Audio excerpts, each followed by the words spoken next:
So before I start, so let me just give you a brief recap of what we had studied till the last class. So mainly we start with the concept of data, then we move on to understand why data is required, and then I tried to explain the concepts of the various types of data, like primary data, secondary data, and then we move to understand the various methods of collecting primary data, and what is pilot survey, and then we understand what is census and sample surveys, and the concept of universe and sample. So as I told you in the last class that today I am going to start with this concept, that is the types of sampling. So before I start teaching you this concept, can anyone just try to tell me how many broad types of sampling are there in statistics? What are the broad types? Random. Hello? Probability sampling and non-probability sampling. Okay. Okay, very good. So sampling in basic statistics or even in econometrics are broadly classified into two types. One is random or probability sampling, and another one is non random or non probability sampling. So, can anyone just give me some insight regarding what do you mean by random sampling or probability sampling?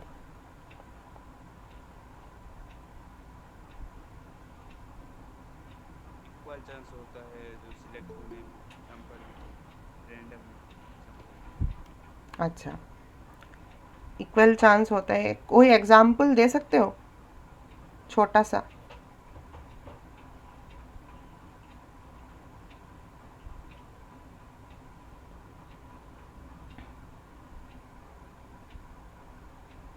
अच्छा, no issues. नहीं आ रहा है। अच्छा, no no no no, just test कर रहा था, कुछ नहीं, नो इश्यूज। सो तुमने जो बोल Exit poll example during election, after election. Okay, okay, any more examples? Lottery. Okay, so I mean, before, I mean, you can understand that in a random or probability sampling, what happens is that there is some randomness, or the concept of randomness is compared while selecting the sample. So, whenever we select the sample in or by using a random sampling method, then what happens, just let me write it here for you. So we are starting with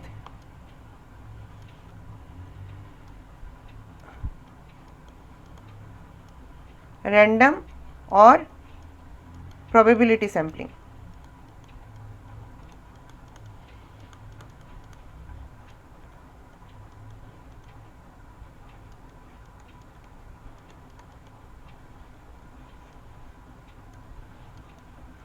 So what is random sampling?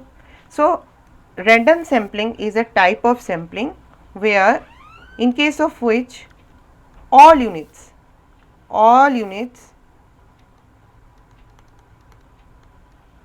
of population all units of population or universe has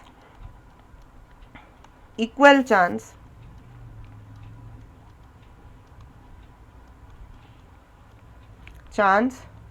of being selected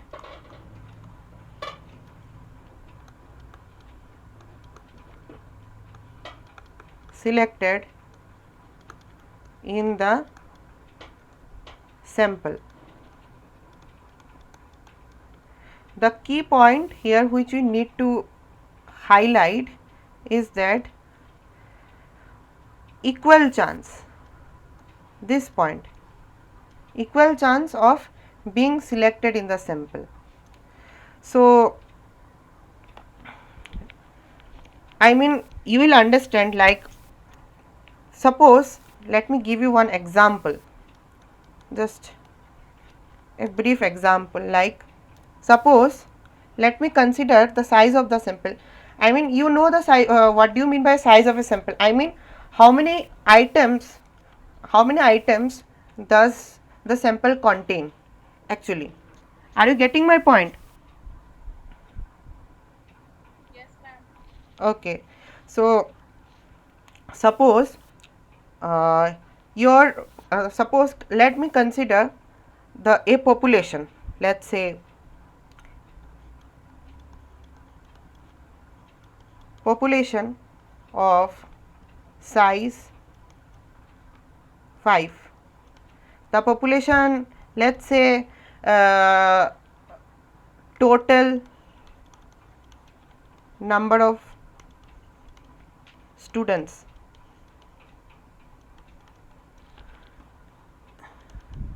in a classroom. So here I am considering the population as the total number of students in a classroom. So suppose the classroom consists of 5 students, okay, and let's denote the set of students as A, B, C, D, E. Okay, so now I, being a researcher, you are asked to collect or to frame a sample.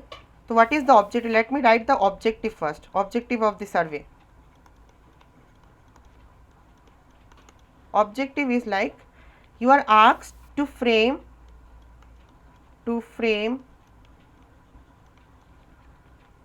a sample of 2 students. So can anyone tell me how can that sample be formed? I mean here you need to form combinations. So how many combinations can be formed? Can anyone say?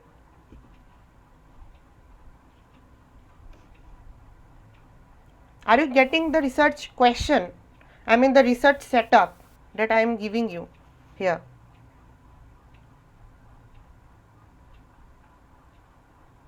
5C2. Okay. So can you just calculate how many combinations can you form? I mean I want the exact number actually. 10. Hmm? How many? 20. 20. How can it be 20? 10. Yes, 10. 10. So let I mean just before I proceed further, just let me know, are you getting the research setup that I have just presented? I mean what I want to say actually. Yes, yes, Okay, okay. Then let me just write. yes. Can anyone dictate what will be the combinations? Like let me write start with the first combination, that is AB. Then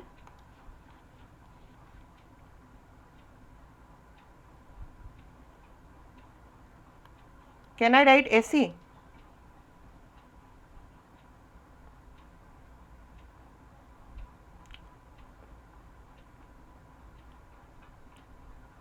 It can be formulated, right? I mean, are you getting it? I am framing the samples right now. ADAE. Acha. AD, AE. Then, BC. then B, BD. We can say, right? Is it possible, BD?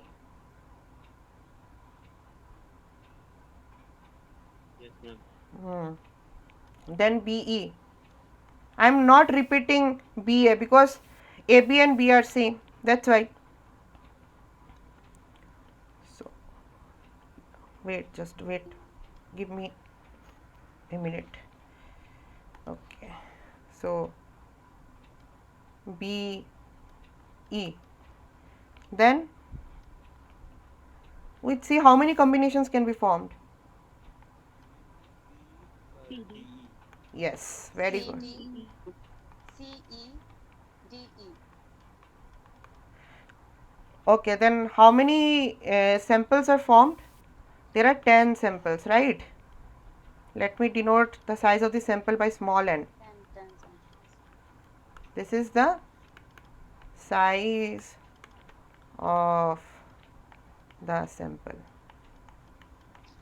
Okay, then now let me go to the research setup once again, that there are 5 students and our objective is to frame a sample of 2 students. So we have framed a sample of 2 students. Then my next question is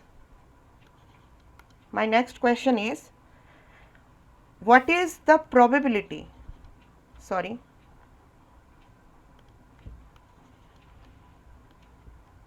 or what is the probability that each sample combination be chosen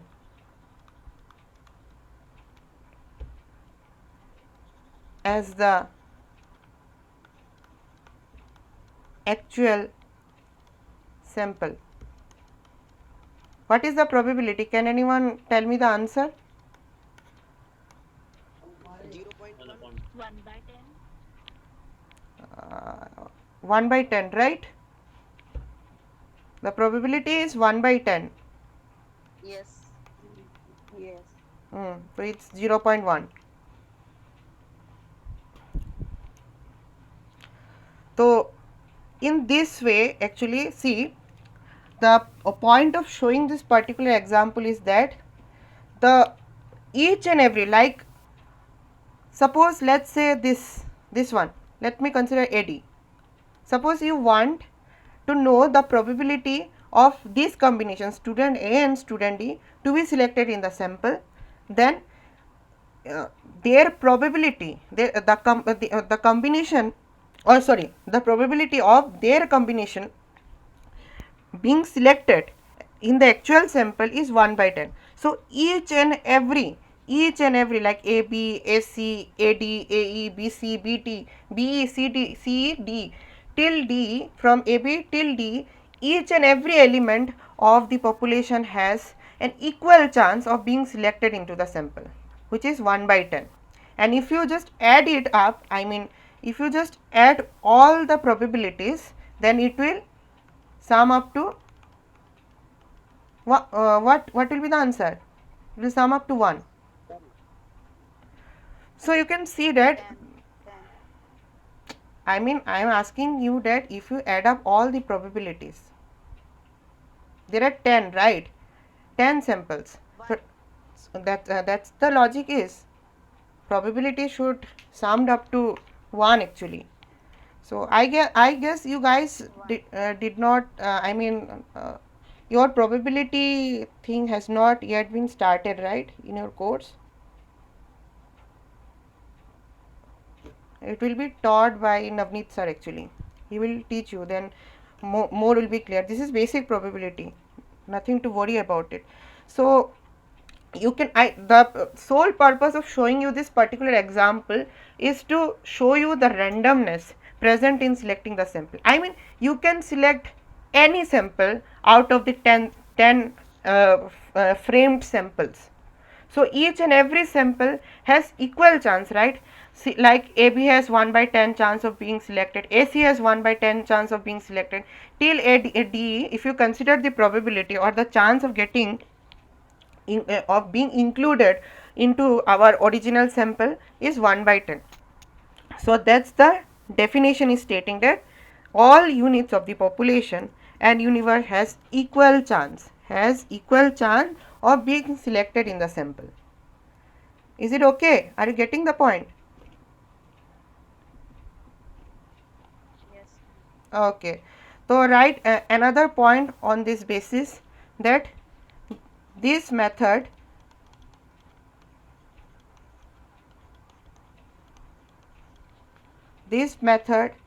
allows no discretion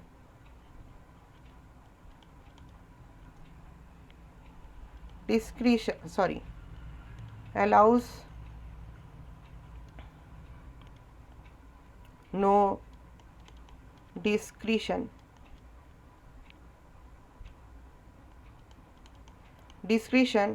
or biasness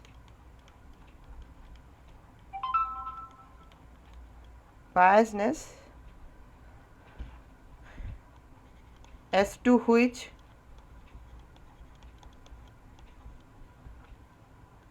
particular items in the universe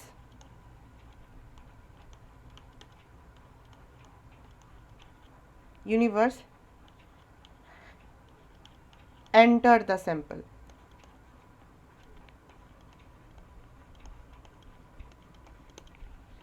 So there is no biasness, right? I mean, like, if you consider this particular sample setup that I have just framed, so each and every unit have equal chance of being selected while framing the the while including each and every combination into our original sample. We can pick up any of the combinations blindly without any sort of personal bias or any sort of personal favoritism for a particular sample frame. Are you getting this point? This is the meaning of this point actually. So now let me start with the types of random samples. Now we will discuss, since we have started with random samples, so it's better if we go on proceeding further on this concept. So what are the types of random samples or random sampling? Sorry.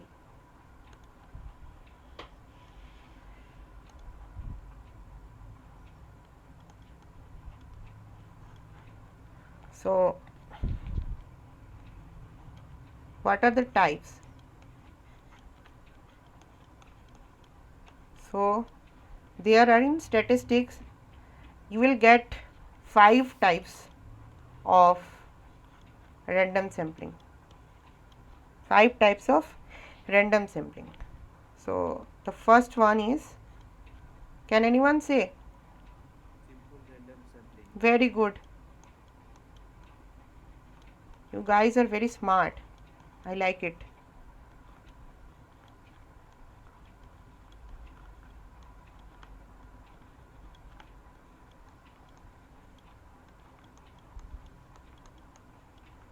So let's first discuss this, then we'll proceed further.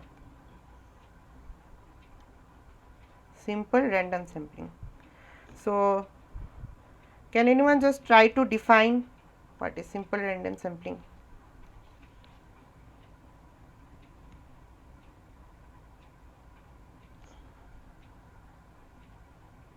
random sampling ये जो sampling unit होता है वो equal chance में होता है. I mean, you can say that it has similar, it shares the same meaning with random sampling, okay. है ना? हाँ हाँ. तो लिखो मेरे साथ. Here a sample is selected such that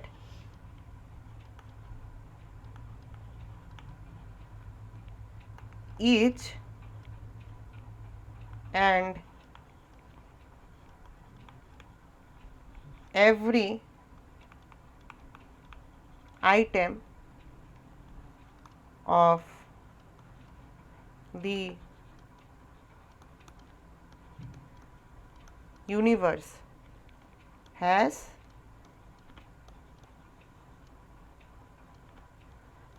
equal probability.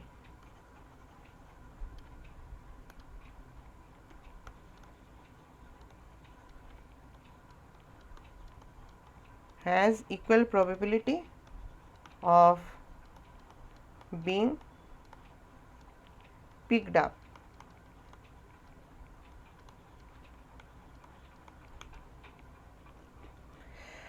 सो कोई एग्जाम्पल देना चाहता है? मैं अगर बोलूँ कि पहला जो वो जो सैम्पल सेटअप का जो एग्जाम्पल दिखाया था ABCD वाला, इसको क्या हम लोग इस मतलब इस सैम्पलिंग ये जो पर्टिकुलर सिंपल रैंडम सैम्पलिंग का एग्जाम्पल बोल सकते हैं?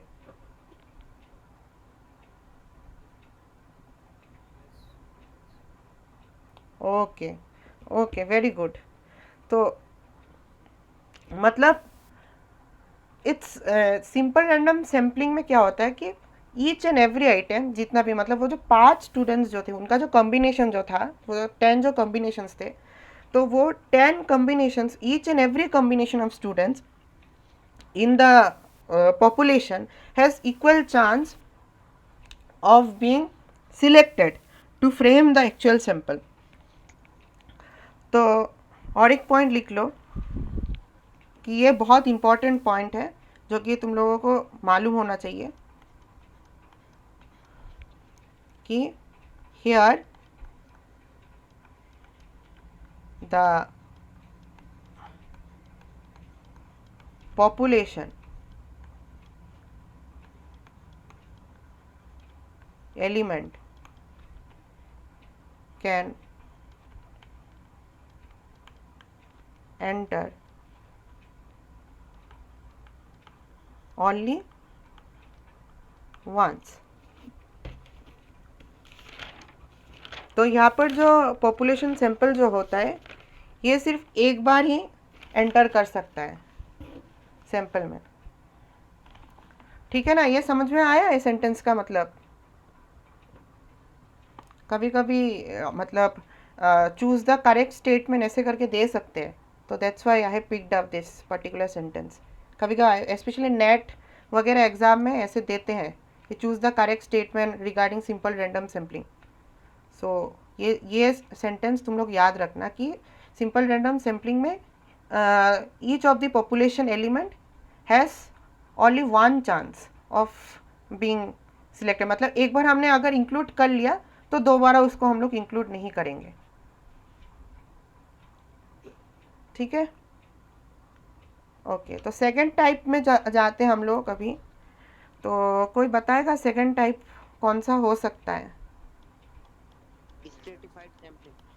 अच्छा, स्ट्रेटिफाइड सैम्पलिंग. ठीक है, तो चलो हम लोग स्ट्रेटिफाइड सैम्पलिंग ही पढ़ते हैं पहले.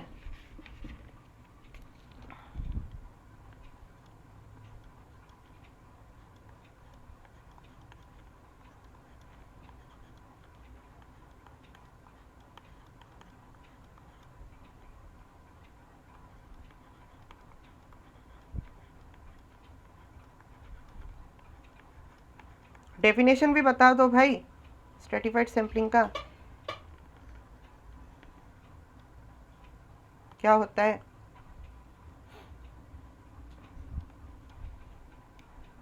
इसमें तो जो है वो हेट्रोजीनियस होना चाहिए, होमोजीनियस नहीं होना चाहिए. अच्छा, तुमने बोला हेट्रोजेनस ना, तो ये पॉइंट से तुम पहले वाले को जो सिंपल रैंडम सैम्पलिंग था उसको क्रिटिसाइज कर सकते हो.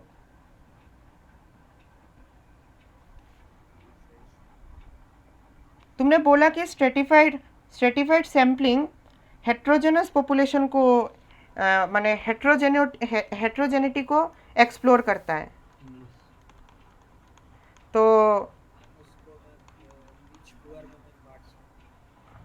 हेट्रोजेनिटी तुमने पॉइंट से ही पकड़ा है. तो सिंपल रैंडम सैम्पलिंग में क्या होता है, हेट्रोजेनिटी को हम लोग एक्सप्लोर नहीं करते हैं सिंपल रैंडम सैम्पलिंग में. सिंपल रैंडम सैम्पलिंग तभी यूज़ करते हैं जब एज्यूम कर लेते हैं कि हमारा जो पॉपुलेशन का जो एलिमेंट्स जो है वो होमोजेनस जब होता है तब।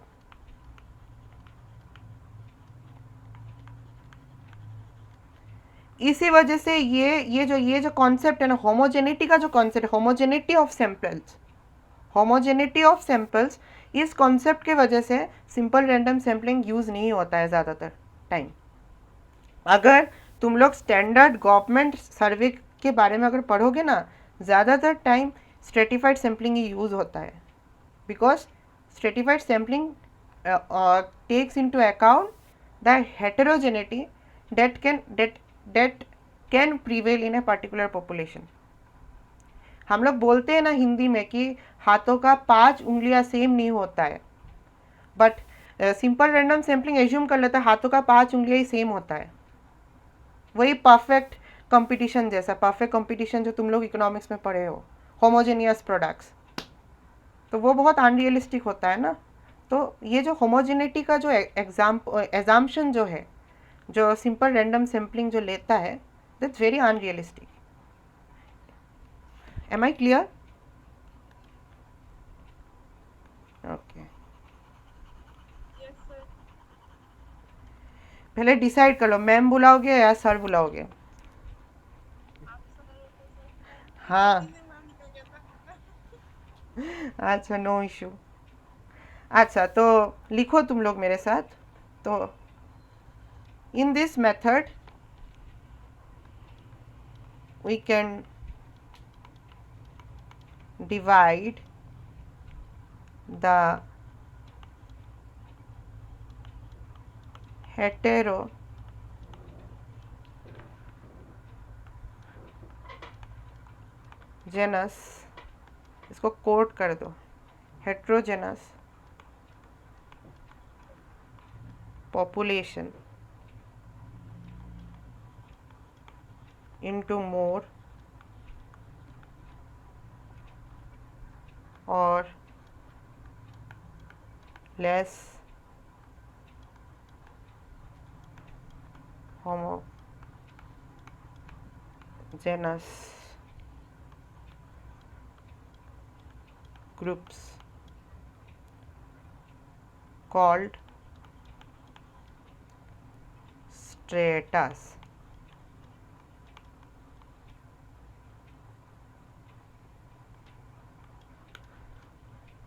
सेकेंड पॉइंट होगा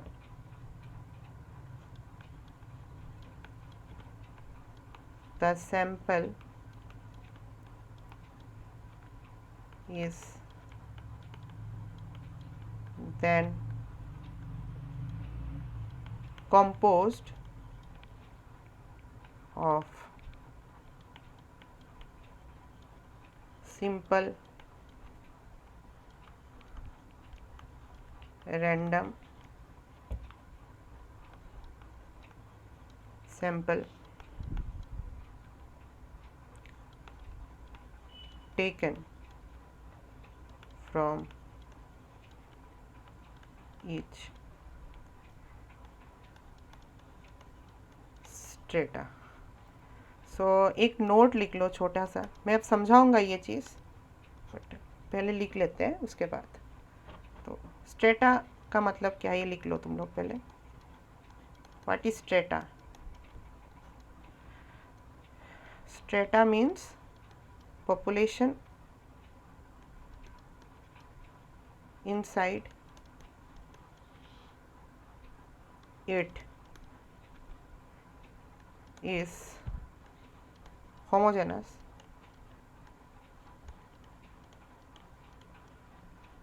but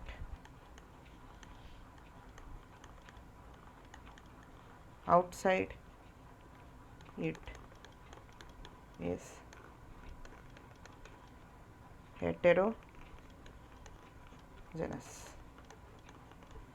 पहले तुम लोग ये पर्टिकुलर सेंटेंस जो लिखा है पहले पढ़ो, तो एक बार एक रीडिंग दो छोटा सा, फिर मैं एक्सप्लेन करता हूँ।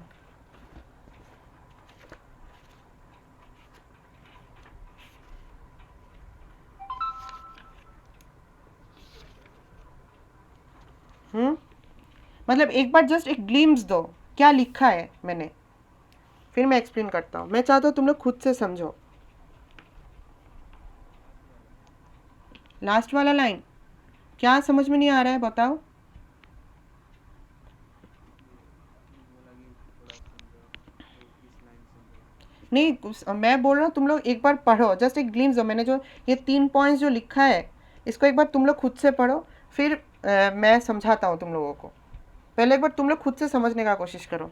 ये बहुत ही इंपॉर्टेंट मेथड है एक्चुअली, स्ट्रेटिफाइड सैम्पलिंग। हर बार एग्जाम में एक ना एक क्वेश्चन रहेगा इससे, इसलिए मैं तुम लोगों को चाहता हूँ अच्छे से समझो इसको।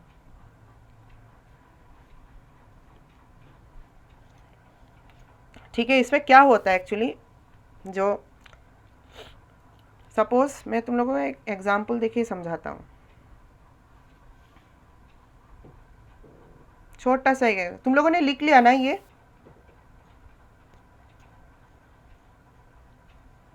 अच्छा ठीक है, बताना मुझे। तो एक छोटा सा एग्जाम्पल हम लोग लेते हैं।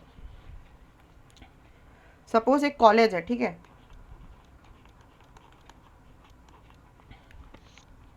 कॉलेज में 3 डिविजन्स हैं, आर्ट्स, साइंस और कॉमर्स। ठीक है, आर्ट्स में मान लो कि टोटल स्टूडेंट्स उस कॉलेज में 650 है। साइंस में मान लो कि टोटल स्टूडेंट्स 500 है।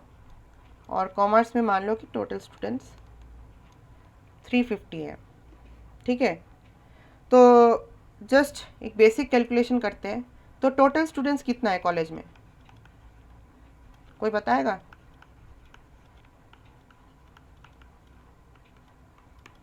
1500। Okay, very good.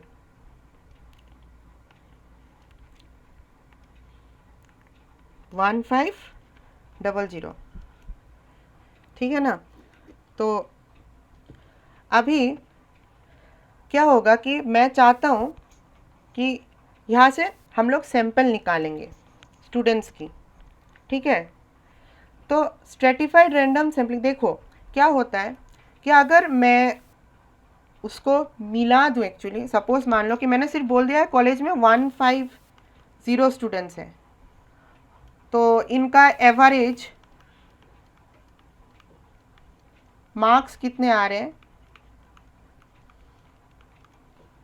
फाइनल्स पे। ठीक है, मैंने बोला तुम लोगों को कि वो निकालो, ये जो 1500 स्टूडेंट्स है कॉलेज का, और मैंने कुछ डिविजन्स नहीं दिया तुम लोगों को।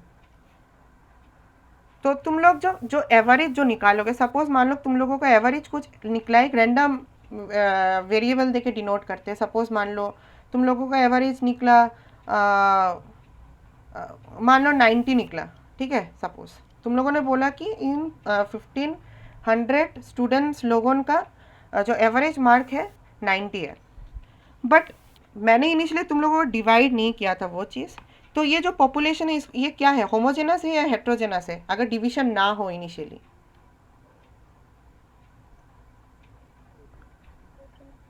हेट्रोजेनस ना होमोजेनस? मैंने डिवीजन नहीं किया, मैंने भूल। हेट्रोजेनस। होमोजेनस होगा ना, बिकॉज मैं हेट्रोजेनस। कैसे कैसे हेट्रोजेनस? मैंने इनिशियली तुम लोगों को बोला क्या, यहाँ पर 650 साइंस का स्टूडेंट्स है, आर्ट्स का स्टूडेंट्स है 500 और कॉमर्स का स्टूडेंट्स 350 है। मैंने बोला पहले ये भूल जाओ, ये वाला साइड भूल जाओ।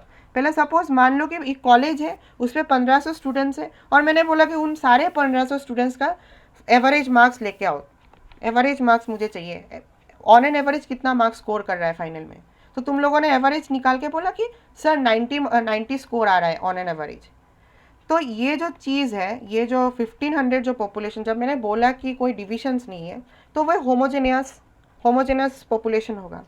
बट यहाँ पर गलती क्या है एक्चुअली, आर्ट्स वाले स्टूडेंट्स का सब्जेक्ट्स अलग होते हैं, है ना, उनका करिकुलम अलग होता है।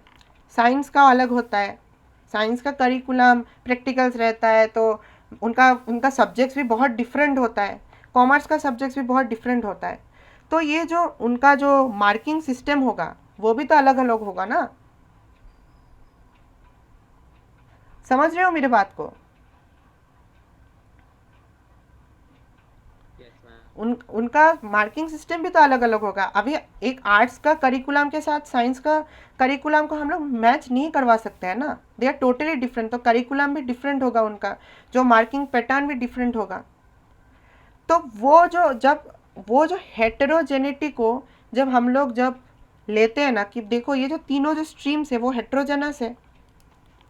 आर्ट्स एक डिफरेंट डिसिप्लिन है, साइंस एक डिफरेंट डिसिप्लिन है, कॉमर्स एक डिफरेंट डिसिप्लिन है ना। तो ये जो डिफरेंट डिसिप्लिन्स को हम लोग जब कंसिडर करते हैं हमारे मतलब सर्वे के टाइम, तो उस चीज़ को क्या बोलते हैं हम लोग, हेटेरोजेनिटी को रिकॉग्नाइज कर रहे हैं उस टाइम, कि नहीं हम लोग मान रहे कि नहीं ये जो 90 जो रिजल्ट जो निकला है average score without any division, it's totally biased, it's not reliable. How can it be reliable, कि कैसे हो सकता कि आर्ट्स का जो आर्ट्स स्टूडेंट्स का जो मार्किंग सिस्टम कैसे साइंस स्टूडेंट के साथ मैच हो सकता है। Arts subjects are totally different, science subjects are totally different, commerce subjects are totally different. So जब हम लोग जब हेट्रोजेनिटी को जब रिप्रेजेंट करते हैं, तब उस समय हमारा जो रिजल्ट जो आता है वो रिलायबल निकलता है, सिंपल से। सो हेट्रोजेनिटी को रिकॉग्नाइज हम लोग जब स्ट्रेटिफाइड सैम्पलिंग मेथड यूज़ करते हैं, तभी हम लोग हेट्रोजेनिटी को रिकॉग्नाइज करते हैं। तब तो क्या होता है एक्चुअली, पहले मैं तब तुम लोगों को अगर स्पेसिफाई करके बोलूँगा, तो मैंने बोला कि कॉलेज है, कॉलेज में 1500 स्टूडेंट्स हैं, तो 1500 स्टूडेंट्स में आर्ट्स के स्टूडेंट्स इतने हैं, साइंस के स्टूडेंट्स इतने हैं, कॉमर्स के स्टूडेंट्स इतने हैं। तो मुझे अभी तुम लोग एवरेज मार्क निकाल के दो। ये जो मैंने जो उनको जो डिवाइड करके दिया, आर्ट्स साइंस कॉमर्स, तो मैंने क्या किया, जो हेट्रोजेनस जो पॉपुलेशन था, हेट्रो पॉपुलेशन जो था, इसको मैंने 3 होमो पॉपुलेशन में मैंने डिवाइड किया, मतलब होमोजेनस पॉपुलेशन में डिवाइड किया। ये होमोजेनस पॉपुलेशन 1, ये होमोजेनस पॉपुलेशन 2, ये homogeneous population 3। Are you getting my point?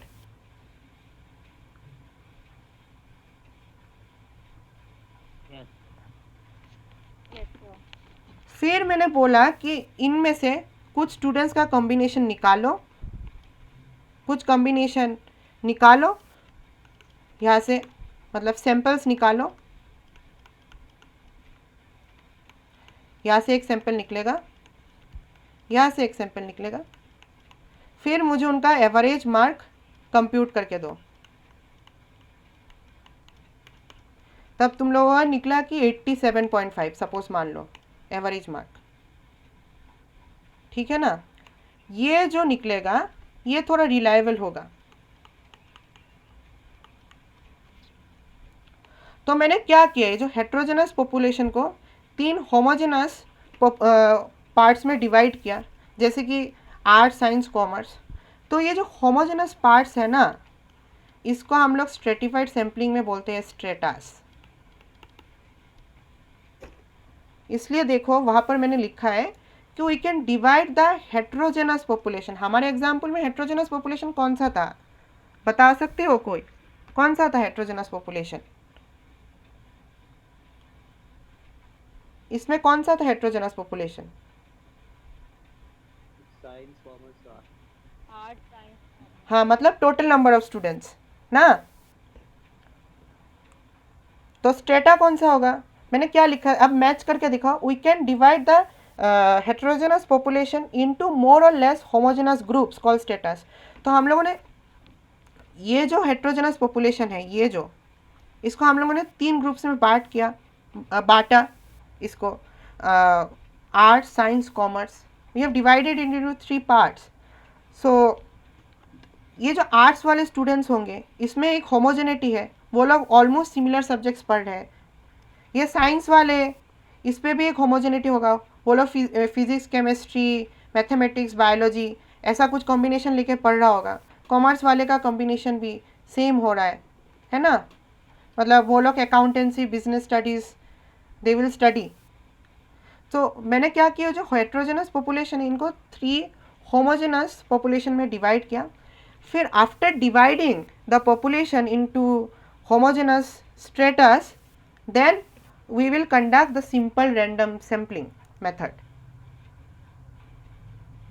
We will conduct the simple random sampling method, मतलब कि after dividing the entire college population into 3 homogeneous stratas like arts, science and commerce, then we will take out our sample using simple random sampling method. Using simple random sampling method. And then formulate our sample, ultimate sample.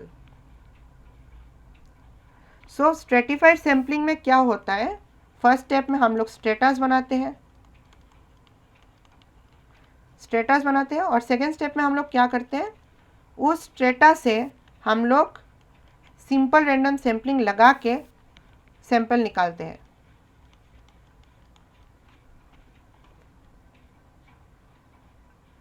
इसलिए मैंने यहाँ पर लिखा है strata क्या होता है, population inside a strata is homogeneous, more और लेस होमोजेनस होगा, but outside it is heterogeneous. Any confusion? No, ma'am. Okay, very good. तो ये सवाल तुम लोग सॉल्व कर सकते हो थोड़ा, जो कैसे प्रोपोर्शंस ले सकते हैं हम लोग. मतलब यहाँ पर मान लो इक्वल प्रोपोर्शंस आ रहे हैं, तो यहाँ पर देखो SRS कैसे अप्लाई होगा. 650 स्टूडेंट्स है, तो each and every student after dividing the entire population into 3 stratas, then we will apply the simple random sampling.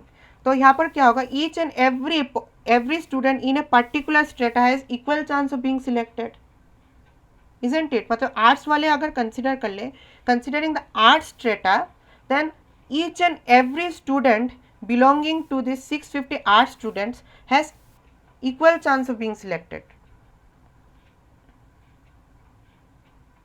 है ना. सो ऐसे करके हम लोग सैंपल निकालते हैं स्ट्रेटिफाइड रैंडम सैम्पलिंग मेथड में. Am I clear? Very important. ये जो चीज़ है ना बहुत इंपॉर्टेंट है एक्चुअली. मतलब मैथ्स नहीं देते हैं, बट कभी कभी एग्जाम्पल्स दे के पूछ सकते हैं. छोटा सा एग्जाम्पल दे देगा, ऐसा एक एग्जाम्पल मतलब आ सकता है कि एक कॉलेज दे दिया, कभी ऑफिस भी दे सकता है, कभी एक हाउस होल्ड के बारे में दे सकता है. तो इसलिए तुम लोग और भी ज़्यादा एग्जाम्पल्स एक्सप्लोर करना मैं बोलूँगा. बहुत ही इम्पोर्टेंट कॉन्सेप्ट है ये. तो समझ में आया? Am I clear? Yes, ma'am. Okay, so let's move on to the third type. Sorry. Third में कौन सा पढ़ना चाहते हो, कौन सा आएगा? क्लस्टर. तो कौन सा पढ़ाओ बोलो तो, सिस्टमेटिक पढ़ाओ या क्लस्टर पढ़ाओ? Plus, अच्छा, क्लस्टर ही पढ़ा लेते हैं. क्लस्टर क्या है?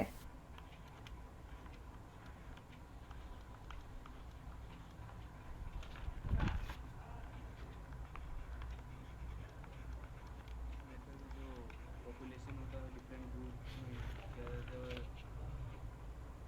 different group को select किया जाता है random basis पे. अच्छा, तो ये क्या सिमिलर है स्ट्रेटिफाइड सैंपल से या फिर डिफरेंट है? डिफरेंट है. कैसे डिफरेंट है? Where is the difference? Ma'am इसमें पूरे सॉरी सर, इसमें पूरे ग्रुप को सेलेक्ट किया जाता है. अच्छा, पहले तुम लोगों को ना ये चीज़ समझना पड़ेगा कि एक्चुअली दोनों का मेथड सेम है, बट एक ट्विस्ट है इस पे.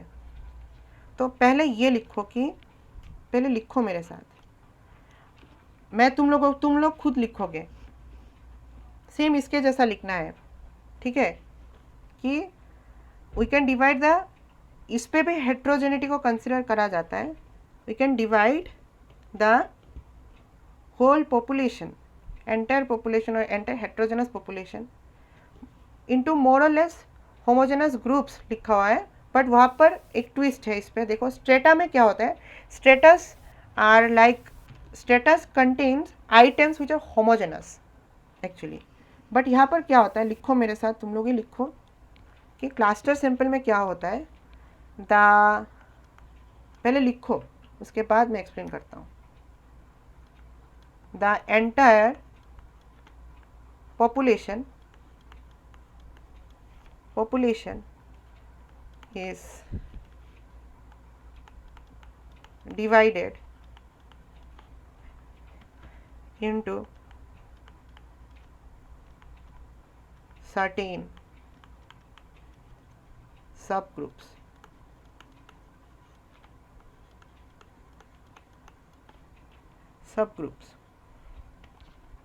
called, इस सब ग्रुप्स को क्या बोलते हैं, कोई बता सकता है? Sorry, clusters. Yes, very good.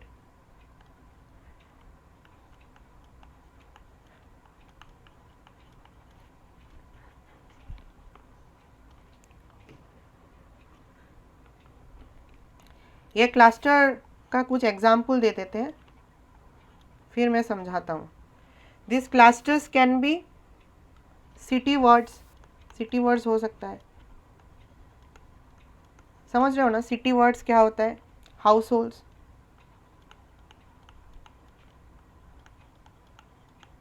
ठीक है, जियोग्राफिकल लोकेशन,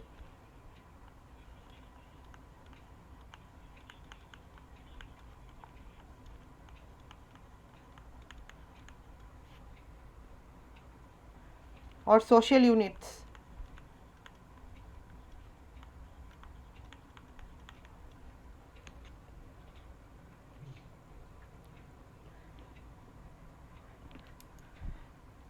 नेक्स्ट पॉइंट लिखो,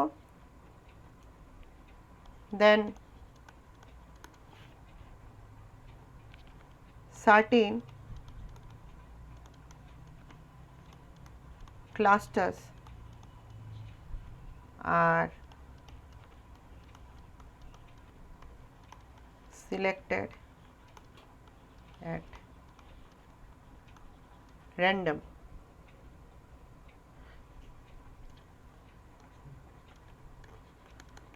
all elements of the selected clusters form the desired sample। पहले एक बार रीडिंग दो, तो थोड़ा इसको छोटा कर देता हूँ। ओके, तो कुछ समझ में आ रहा है इसको देख के? क्या क्या समझ रहे हो, मतलब कैसे डिस्टिंग्विश करोगे इसको स्ट्रेटिफाइड सैम्पलिंग से? मैम इसमें ग्रुप जो क्लस्टर बनाते हैं उसमें होमोजेनस नहीं बनाता मैं। Are you sure? और क्लस्टर एक एग्जांपल दो तो मुझे। जैसे कोई पॉपुलेशन, जैसे हम्म हमें फ़ोन का यूसेज देखना है कि पॉपुलेशन में फ़ोन का यूसेज कितना है हम्म एक सिटी में। हम्म तो पहले हम उन्हें सिटी को ग्रुप में बांट देंगे अच्छा और उसके बाद क्लस्टर्स बांट देंगे और उन क्लस्टर में से कुछ क्लस्टर्स रैंडमली चूज कर देंगे। अच्छा, एक चीज़ मैं यहाँ पर बताऊँ तुम लोगों को, जस्ट एक स्मॉल ट्विस्ट है यहाँ पर। स्ट्रेटा में क्या होता है, स्ट्रेटा एक पर्टिकुलर, जो आर्ट्स वाले स्टूडेंट को जो देखे थे, उनका जो सब्जेक्ट्स अकॉर्डिंगली अगर देखो तो वो जो स्ट्रेटा जो बनता है वो होमोजेनस होता है। कि मान लो ये चीज़ कि आर्ट्स वाले स्टूडेंट ज़्यादातर हिस्ट्री पढ़ेंगे, पॉलिटिकल साइंस पढ़ेंगे, इकोनॉमिक्स पढ़ेंगे, वो पेपर्स तो कॉमन रहता है, तो वो एक होमोजेनस स्ट्रेटा फॉर्म करता है। साइंस वाले लोग ज़्यादातर फिजिक्स केमिस्ट्री तो कंपलसरी रहता है, कोई कोई मैथ्स या फिर बायोलॉजी या फिर मैथ्स बायोलॉजी दोनों ही लेते हैं। कॉमर्स वाले लोग अकाउंटेंसी, बिजनेस स्टडीज़, फिर कॉमर्शियल मैथमेटिक्स एंड स्टेटिस्टिक्स, ये कॉमन पेपर्स होते हैं उनके, है ना।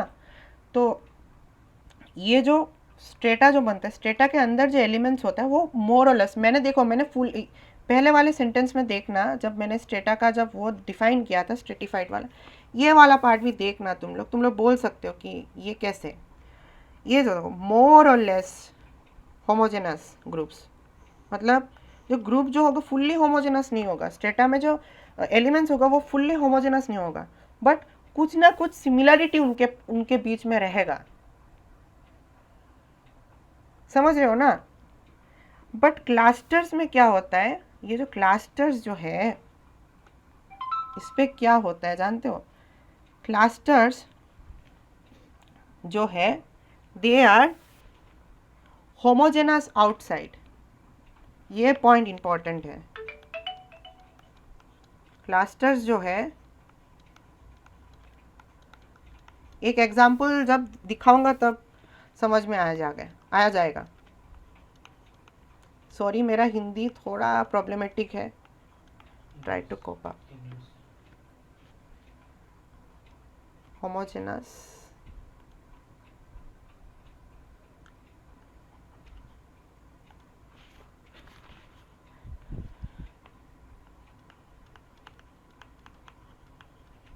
outside by heterogeneous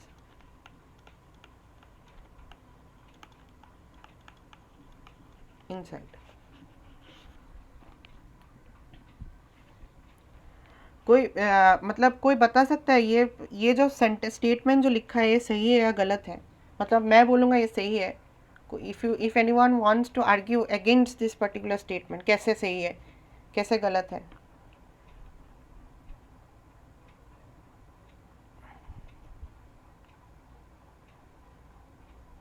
Am I audible?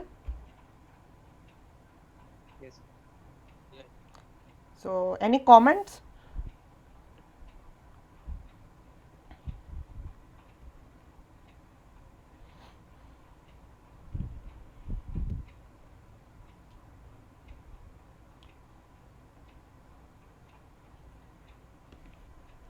मैं एक एग्जांपल देता हूँ।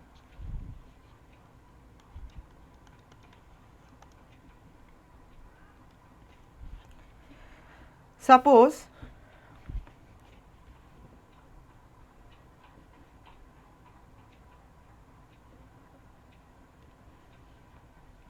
लिखो मेरे साथ, suppose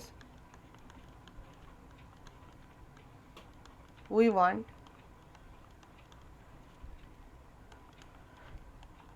to conduct a study of problems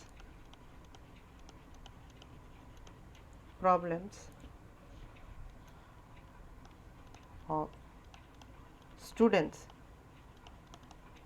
in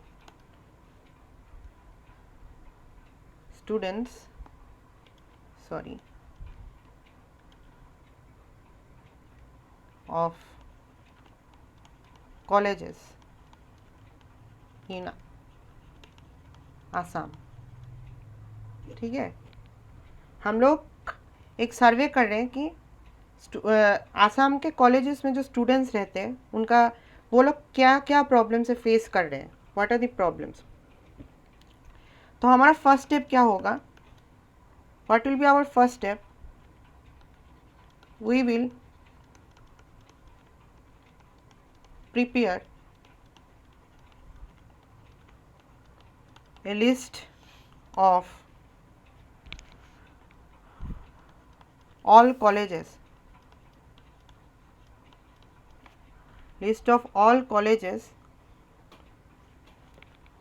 in the state।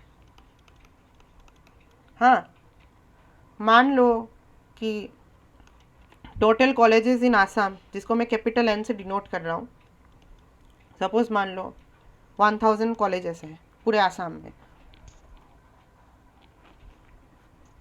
Hypothetically मान लो। फिर after listing all the colleges, all the 1000 colleges, then second step में हम लोग क्या करेंगे, then we will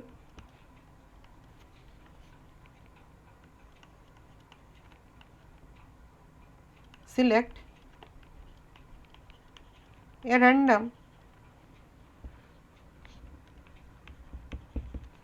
sample of 100 colleges out of 1000। ठीक है, फिर हम लोगों ने निकाला कि पूरे आसाम में 1000 कॉलेजेस है। फिर उस 1000 कॉलेज से हम लोग 1000 कॉलेज को हम लोग रेंडमली उस 1000 कॉलेज से हम लोग 100 कॉलेजेस को रेंडमली निकालेंगे। ठीक है, फिर सॉरी थोड़ा पेजेस का प्रॉब्लम हो रहा है, आई एम रियली सॉरी। यहाँ पर लिखते हैं थर्ड स्टेप में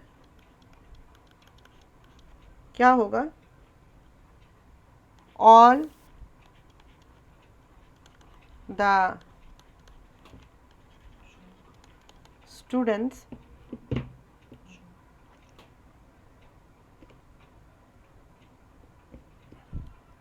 all the students of these 100 colleges will form the sample। तो हमने क्या किया, पहले आसाम गए, आसाम से हम लोगों ने कॉलेजेस के बारे में पूछा तो 1000 कॉलेजेस निकला टोटल कॉलेज। उसको हमने 100 कॉलेजेस में डिवाइड किया, फिर वहाँ से स्टूडेंट्स निकाले। ये जो 1000 कॉलेज में हमने जो 100 कॉलेजेस जो निकाले, इसको हम लोग बोलेंगे क्लस्टर।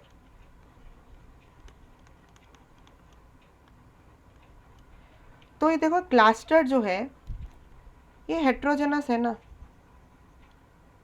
सपोज मान लो इस 100 कॉलेजेस में 3 कॉलेज लेता हूँ मैं, सपोज मान लो 3 कॉलेज है ए बी सी। तो मान लो कि ये जो कॉलेज ए जो है इस पे सिर्फ आर्ट्स ही पढ़ाया जाता है, साइंस और कॉमर्स का कोई सिस्टम नहीं है इस कॉलेज में, मतलब सिर्फ आर्ट्स फैकल्टी को ही वो लोग प्रमोट करते हैं। बी कॉलेज जो है वो आर्ट्स साइंस कॉमर्स, हाँ आर्ट्स साइंस कॉमर्स तीनों प्रमोट करते हैं। एंड जो सी कॉलेज है उस पर आर्ट्स और साइंस फैकल्टी सिर्फ प्रेविलेंट है।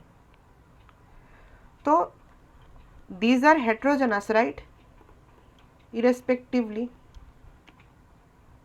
Are you getting my point? ये एक पर्टिकुलर क्लस्टर है, ये एक पर्टिकुलर क्लस्टर है, ये एक पर्टिकुलर क्लस्टर है। तो ऐसे लेके 100 क्लस्टर्स है हमारे पास, 100 क्लस्टर्स हैं। तो ये जो 100 क्लस्टर्स जो है हर एक दूसरे से डिफरेंट होगा। Are you getting my point? पहले बताओ। हाँ, तो वो जो देखो इसलिए हम लोग बोल रहे थे कि क्लस्टर्स आर हेट्रोजेनस, हाँ clusters are homogeneous inside and clusters are homogeneous outside and heterogeneous inside. तो ये जो क्लस्टर्स जो फॉर्म होंगे फिर वहाँ से हम लोग डिवाइड करेंगे कि वही प्रॉब्लम पे चला जाएगा कि एवरेज मार्क्स कितना आ रहा है। सपोज मान लो कॉलेज ए में, फिर हम लोग वो जो कॉलेज ए का जो फैकल्टी जो रहेगा, जो स्टूडेंट्स रहेंगे वो लोग सिर्फ आर्ट्स पढ़ रहे हैं, तो उसको हम लोग फिर डिवाइड करेंगे कि नहीं कॉलेज, सपोज मान लो कॉलेज बी को ले लेते हैं, ठीक है, यहाँ पर कॉलेज बी को ले लेते हैं जो कि तीनों स्ट्रीम्स को प्रमोट करें। So we will take that, then we will take कि इस पे आर्ट्स भी है, तो आर्ट्स इसको हम लोग फिर डिवाइड करेंगे होमोजेनस स्ट्रेटस में, हाँ, साइंस, फिर कॉमर्स, ठीक है। फिर इसको डिवाइड करके फिर हम लोग निकालेंगे यहाँ से सैंपल कुछ ना कुछ। तो एक सीक्वेंस तुम लोग देख रहे हो उस पर कि हम लोगों ने पहले क्या पढ़ा था, सिंपल रैंडम सैम्पलिंग, उसके बाद स्ट्रेटिफाइड रैंडम सैम्पलिंग, उसके बाद क्लस्टर रैंडम सैम्पलिंग, है ना। तो एक सीक्वेंस देख रहे हो कि जब स्ट्रेटिफाइड रैंडम सैम्पलिंग जब यूज़ करते हैं तो इन स्टेटस को डिवाइड करने के बाद हम लोग चले जाते हैं फिर सैंपल सिलेक्ट करने के लिए सिंपल रैंडम सैम्पलिंग में, ठीक है। और जब क्लस्टर रैंडम सैम्पलिंग करते हैं हम लोग पहले उसको हेट्रोजेनस क्लस्टर्स में डिवाइड करते हैं, फिर होमोजेनस उन पर्टिकुलर क्लस्टर से हम लोग होमोजेनस स्टेटस को निकालते हैं, फिर उन होमोजेनस स्टेटस से हम लोग सिंपल रैंडम सैम्पलिंग निकाल के हम लोग हमारा सैंपल फॉर्म करते हैं। Are you getting the sequence? समझ में आया ये चीज़?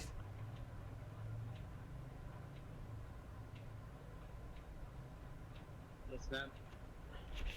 Is it clear?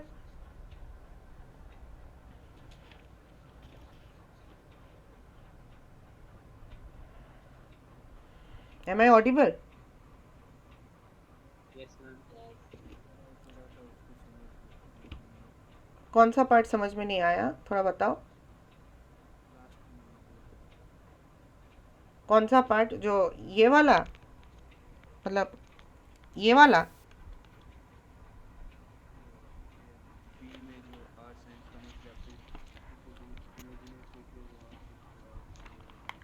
नहीं, मैंने क्लस्टर्स में डिवाइड किया, 100 कॉलेजेस रैंडम से निकाले, ठीक है। तो 100 कॉलेजेस निकालने के बाद वो जो 100 कॉलेज हमने को देखा, जो 100 कॉलेज जो निकाले वहाँ से मैंने देखा कि सपोज मान लो 100 कॉलेज में से ABC 3 कॉलेज है, तो A कॉलेज में मैंने देखा कि आर्ट्स फैकल्टी है, B कॉलेज में आर्ट्स साइंस कॉमर्स तीनों फैकल्टी है, C कॉलेज में सिर्फ आर्ट्स और साइंस की फैकल्टी है। तो देखो ये जो क्लस्टर्स जो है तुम देख रहे हो, जो क्लस्टर्स जो है वो बाहर से क्या है, बाहर से वो होमोजेनस है ना। तुम ये बी वाला क्लस्टर पकड़ लो, ये जो बी वाला जो क्लस्टर है इस पे देखो, बाहर से देखो ये होमोजेनस है कि बिकॉज ये एक college, it's a type of A college, हाँ। बट अंदर अगर जाओगे, अंदर में अगर झाँकोगे इसको तो देखोगे इस कॉलेज में 3 स्ट्रीम्स में फैकल्टी डिवाइडेड है। Are you getting the point? ये बाहर से देखो तीनों ही कॉलेजेस है ना, A is a type of college, B is also a type of college, C is also a type of college. But जब हम लोग इसके अंदर झाँकते हैं तो अंदर झाँकने के बाद हम लोग देख रहे हैं A सिर्फ आर्ट्स फैकल्टी को प्रमोट कर रहा है, B आर्ट्स साइंस कॉमर्स तीनों फैकल्टी को प्रमोट कर रहा है, C सिर्फ आर्ट्स और साइंस कॉमर्स आर्ट्स और साइंस फैकल्टी को प्रमोट कर रहा है।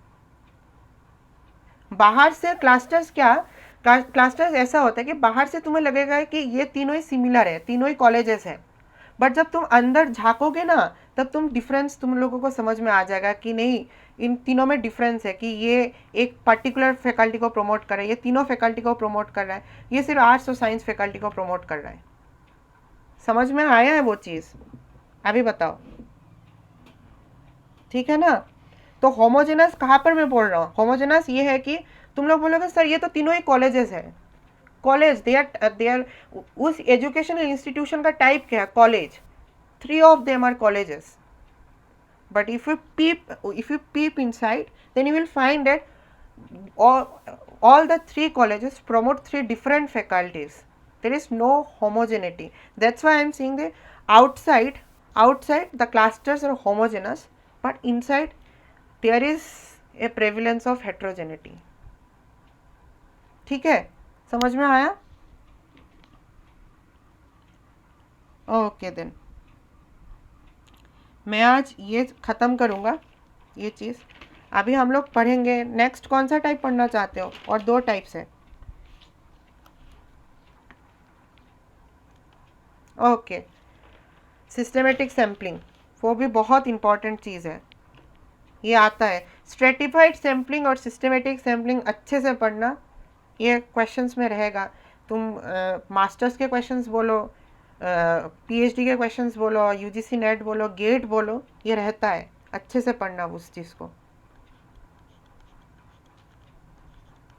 मतलब वो लोग कैसे क्वेश्चंस देंगे जानो, कभी डेफिनेशंस दे सकते हैं, they can ask you definitions, sometimes they can give you match the columns, मतलब one side they will give the name of the sampling and on the other side they will give you the definitions, then you have to match it, और कभी कभी examples they can give. One side the name of samplings will be there and on the other side they will give you example, brief examples, and then they will ask you match which of the following example is appropriate for a particular type of sampling. So ये दोनों चीज़ थोड़ा अच्छे से समझ लेना.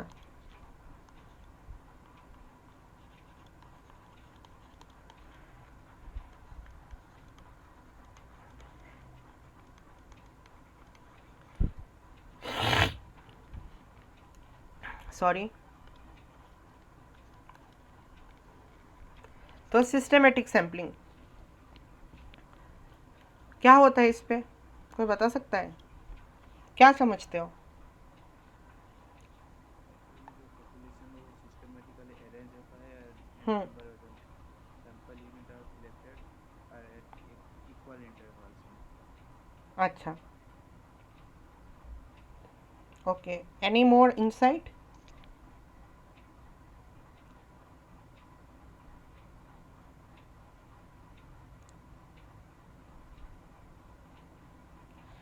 ये चीज़ चलो हम लोग पहले एग्जाम्पल देके समझते हैं. तो एग्जाम्पल स्टार्ट करने से पहले हमें कॉन्सेप्ट समझना है. यहाँ पर इसका नाम है, लिखो, स्पेस इंटरवल ऑफ पॉपुलेशन. ये क्या होता है पहले ये समझना होगा हमें. कोई बता सकता है ये क्या होता है?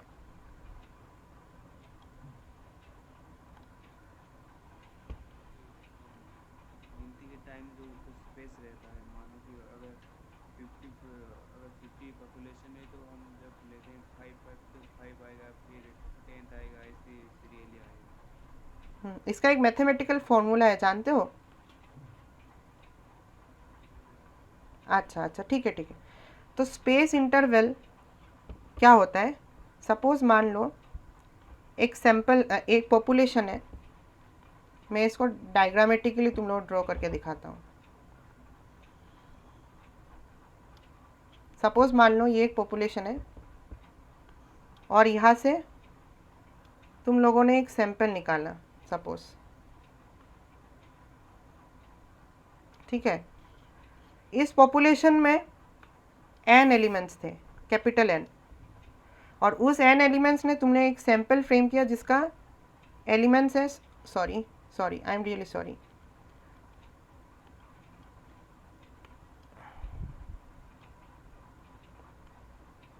Small n.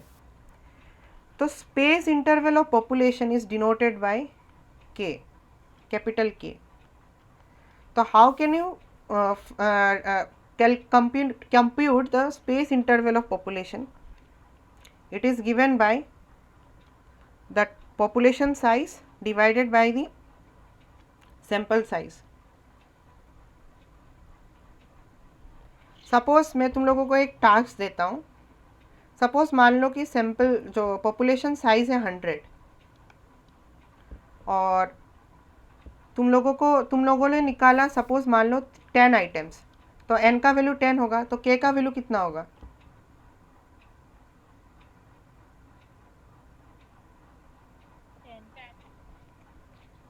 तो उसको हम लोग बोलते हैं स्पेस इंटरवल ऑफ पॉपुलेशन.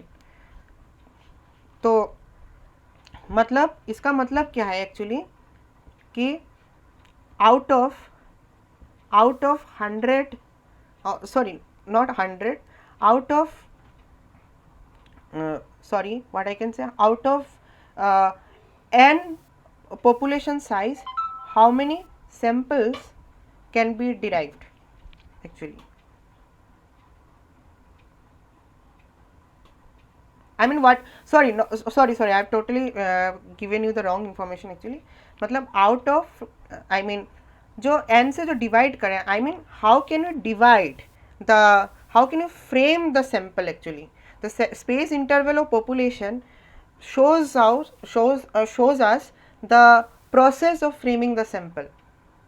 जो सपोज मान लो कि मैं ले रहा हूँ ए, एक सैंपल ले रहा हूँ ए बी सी, तो मैंने जो ए के बाद जो बी को लिया है, फिर बी के बाद जो सी को ले रहा हूँ, उसके पीछे क्या लॉजिक है, व्हाट इज़ द लॉजिक, और what is I mean what is the logic और what is the procedure behind selecting A B after A. So उस चीज़ को हम लोग बोलते हैं स्पेस इंटरवल ऑफ पॉपुलेशन. एक एग्जाम्पल दे के मैं समझाता हूँ, एग्जाम्पल देने के बाद तुम लोग समझ जाओगे इस चीज़ को. तो let's start with an example. Suppose हम लोग वही कॉलेज वाला एग्जाम्पल लेते हैं. तो हमारा प्रॉब्लम, मैं रिसर्च प्रॉब्लम देता हूँ पहले.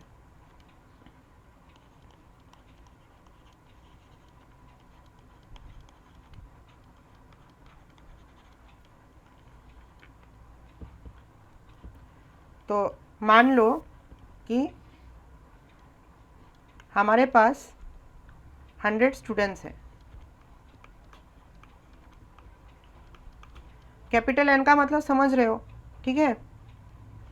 और हम चाहते हैं कि we want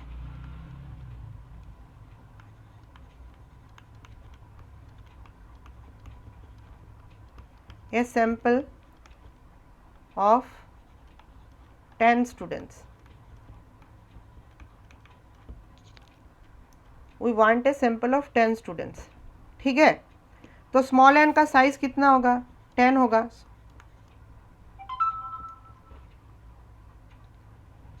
are you getting it. ये है हमारा रिसर्च प्रॉब्लम. तो our problem is how to frame the sample.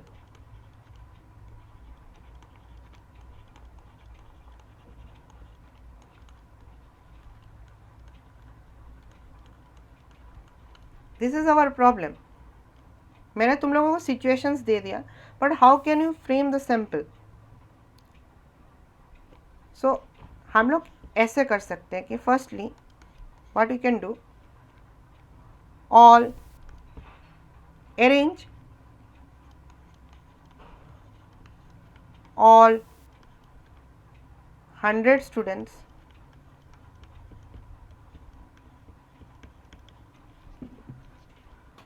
by allotting roll numbers. मान लो कि हमारा पहला स्टूडेंट ए है, तो उसको हम लोग बोलेंगे इसका रोल नंबर 1 है, ठीक है. ऐसे करके अरेंज करो, पहले ऐसे करके 1 से 100 तक अरेंज करो, ठीक है. समझ में आ रहा है. हाँ, सेकेंड स्टेप में स्पेस इंटरवल ऑफ पॉपुलेशन निकालो.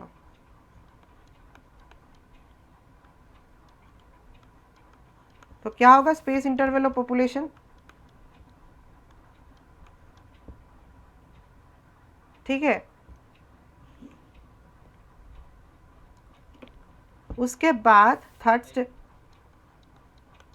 स्टेप में, हाँ, एनी कंफ्यूजन.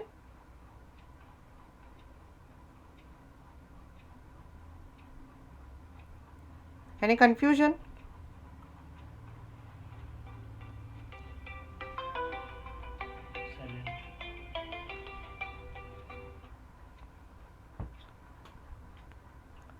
कोई कुछ बोल रहा था इसलिए मैंने स्टॉप किया. शैल आई प्रोसीड. ओके. तो after this, one student from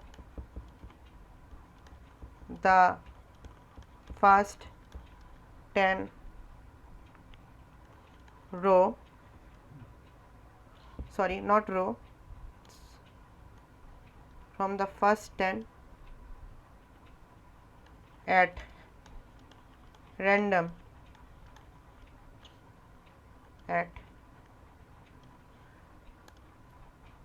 random shall be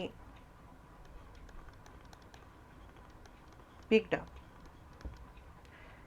ठीक है, तो मैंने क्या किया, पहले अरेंज किया स्टूडेंट्स को. I have first arrange the students by allotting roll numbers.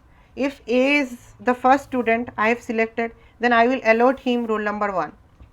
Then I move on to finding the space interval of population. I mean, before selecting the first, after selecting the first student, who will be the next student? So that gap will be determined by this formula. ठीक है. Then I have selected at random. I have selected at random from the first 10 students. I have selected at random one among the first 10 students. Suppose मान लो कि first 10 students में जैसे कि 1 2 3 ऐसे करके 10 students है. फर्स्ट 10 में 1 to 10 स्टूडेंट्स है जिनका रोल नंबर 1 से 10 तक है. उनमें से मैंने एक रेंडमली एक स्टूडेंट को सिलेक्ट किया है. तो मान लो कि let's say sorry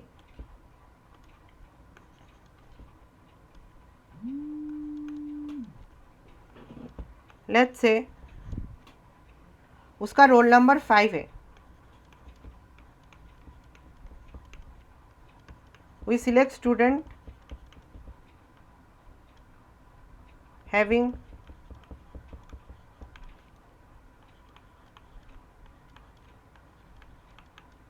role number 5. ठीक है. Then the roll number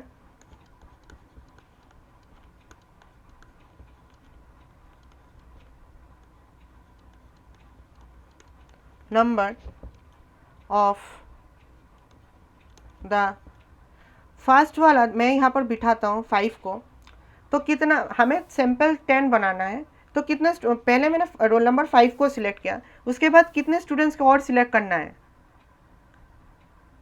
9 students ना. तो कैसे सिलेक्ट करोगे मैं बताता हूँ. अदर 9 विल बी, तो हम लोग गैप देखेंगे यहाँ पर. तो मैंने 5 सिलेक्ट किया. तो हम चाहते कि जो रोल नंबर्स के अकॉर्डिंग जो हम लोग स्टूडेंट्स को सिलेक्ट करेंगे उनके बीच में जो गैप होगा वो सेम होना है. तो हम लोग क्या करेंगे, अगला स्टूडेंट को कैसे चूज़ करेंगे? जो 5 के 10 स्टूडेंट्स बाद जो स्टूडेंट है वो आएगा. The gap is 10. The gap between each and every item of the sample should be same. ये हमारा कंडीशन है. तो गैप हमने निकाला. गैप मतलब the space interval of population का हम लोग गैप बोलते हैं. Gap between 2 sample items. ठीक है. तो ये कितना होगा? 15 होगा. ठीक है. नेक्स्ट वाला कितना होगा? ये गैप सेम होना चाहिए. मतलब एक एरिथमेटिक सीरीज जैसा, एरिथमेटिक एपी सीरीज जैसा हम लोग निकाल रहे हैं. तो नेक्स्ट कितना होगा? 25. इसके बाद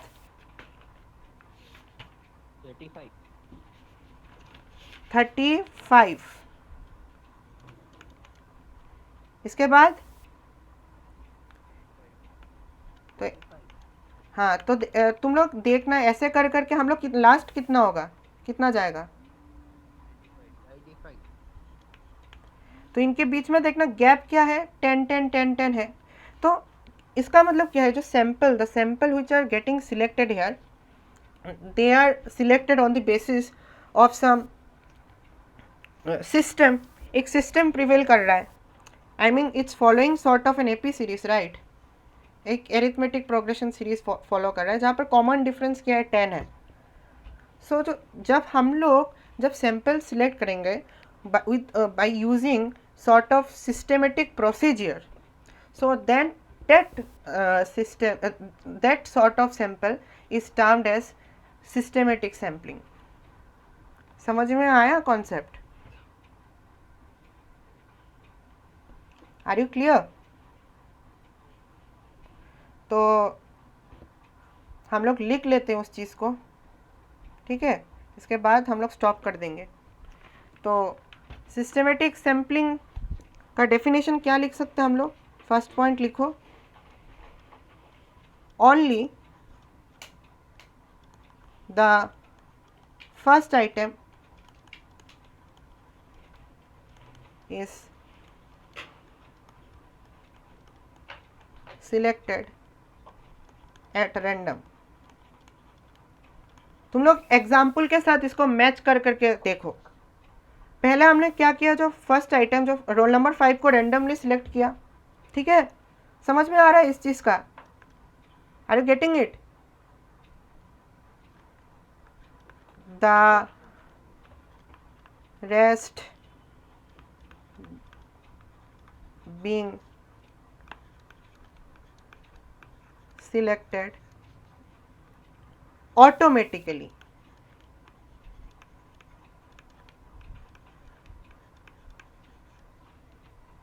as per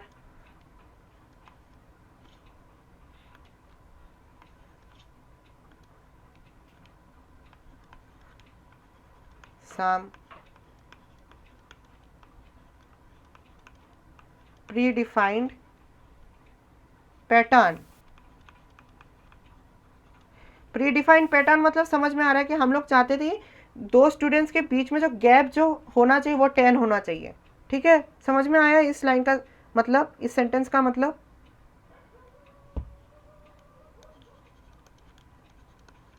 involving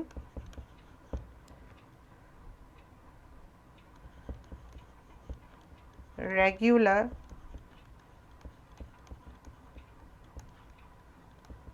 spacing of units।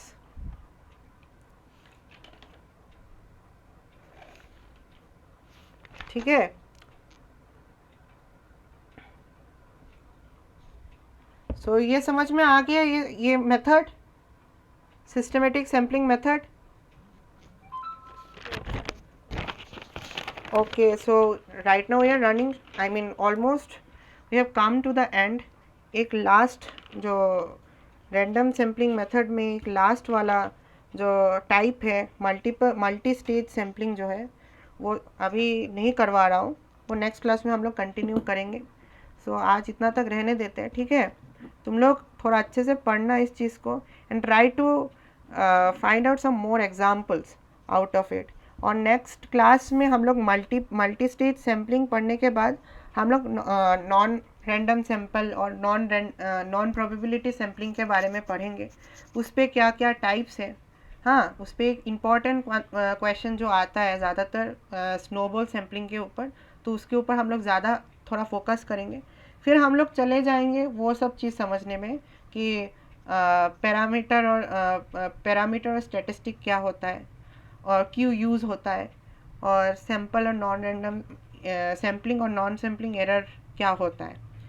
फिर मैं सोच रहा हूँ कि क्योंकि तुम लोगों का अभी तक प्रोबेबिलिटी का क्लास नहीं हुआ है, प्रोबेबिलिटी और डिस्ट्रीब्यूशन का, सो आई एम थिंकिंग कि मैंने लास्ट क्लास में I have told you that I will continue after completing this particular module on the theories of sample, I will start with estimation theory, but I feel like ki without knowing the concept of basic probabilities and the theories of distribution, actually I mean like the uniform, normal,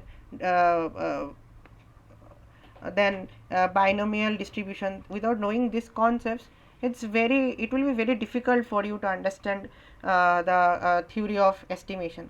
So what I am thinking right now, I have already told your Navneet sir that after completing this particular module on the theories of sample, I will start with index numbers and correlation, theory of correlation.